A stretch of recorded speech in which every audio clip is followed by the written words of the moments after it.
ঘুরতে বেড়াতে সবাই মোটামুটি ভালোবাসে, আমি তো ভীষণ ভালোবাসি। তো আজকে যাচ্ছি বেড়াতে, দেব দর্শনে যাচ্ছি হাওড়ার শালকিয়ার বঙ্গেশ্বর শিব মন্দিরে দেবাদিদেব মহাদেবের দর্শনে। তার জন্যে চলে এসেছি আহিটোলা লঞ্চঘাটে। সেখান থেকে যাব আমরা বাদাঘাট, এবং সেখানেই রয়েছে, সেখান থেকে 5 মিনিট দূরত্বে রয়েছে এই বঙ্গেশ্বর শিব মন্দির। আমরা লঞ্চে উঠে পড়েছি এবং লঞ্চের ভাড়া এখানে জনপ্রতি 8 টাকা করে। আমরা নেমেছি বাধাঘাটে, এখানে জেটির ওপর দিয়ে আমরা হেঁটে যাচ্ছি। তো এই যে বাধাঘাটের যে ফেরিঘাট, এখান থেকে বঙ্গেশ্বর শিব মন্দিরের দূরত্ব হাঁটা পথে মোটামুটি 5 মিনিট। তো চলে এসেছি আমরা মন্দিরের গেটে। দেখো, এটা অনিন্দ্য সুন্দর মন্দির, খুব বেশি দিন এই মন্দির তৈরি হয়নি। তো মন্দিরের ভেতরটা আমি তোমাদের ঘুরে দেখাবো। এই মন্দিরটা সকাল 6টার সময় খোলে, সকালবেলা 6টা থেকে 11:30 পর্যন্ত এই মন্দির খোলা থাকে। তারপরে মন্দির বন্ধ হয়ে যায়, বিকেলে আবার 4টের সময় খোলে, তখন থেকে আবার রাত্রি 8টা পর্যন্ত এই মন্দির খোলা থাকে। তো এই মন্দিরের চারিপাশে প্রচুর গাছগাছালি, একদম গঙ্গার ধারে যেহেতু মন্দিরটা তৈরি হয়েছে, সে কারণে এখানে আবহাওয়া অত্যন্ত মনোরম। এখানে অতিথি নিবাসও রয়েছে, পাশে দেখতে পাচ্ছি।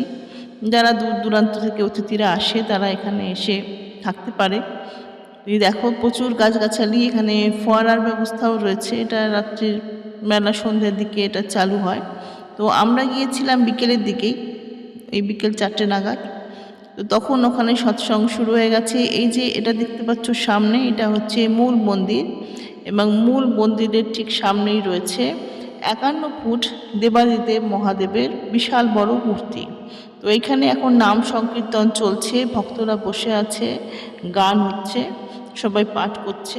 তো এটা বেশ সুন্দর মনোরম পরিবেশ, ধর্মীয় ভাবাবেশ রয়েছে। এই দেখতে পাচ্ছ বঙ্গেশ্বর মহাদেবের মন্দির, মূর্তি বিশাল 51 ফুটের মূর্তি, সেখানে আমরা দাঁড়িয়ে আছি।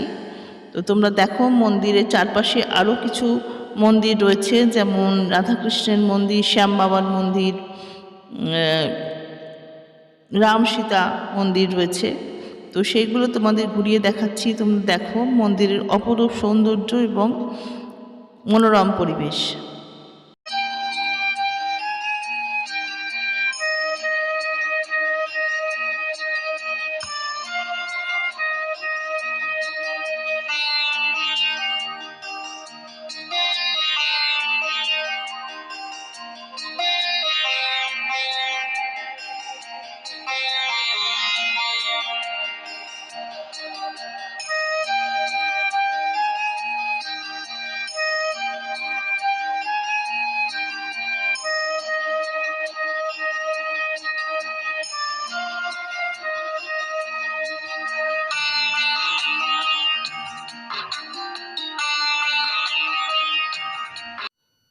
এখানে দেখতে পাচ্ছ মূল মন্দিরে দেবাদিদেবের শৃঙ্গার চলছে, প্রস্তুতি চলছে সন্ধ্যারতির।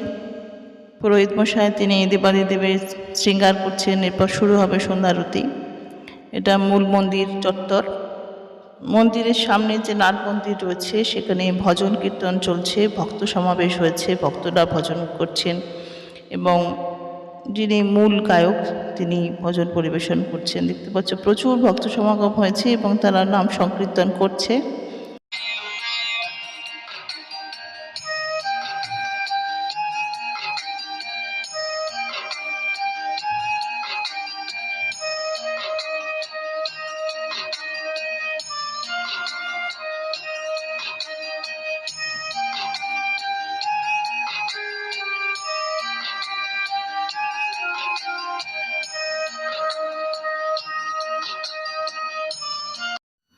দেব দর্শন সেরে এবার ঘরে ফেরার পালা। আবার সেই জলপথে ভ্রমণ, লঞ্চে উঠেছি। গঙ্গার উপর দিয়ে সুন্দর শীতল হাওয়া খেতে খেতে মনে এক রাশ ভালো লাগা নিয়ে ফিরে যাচ্ছি বাড়িতে।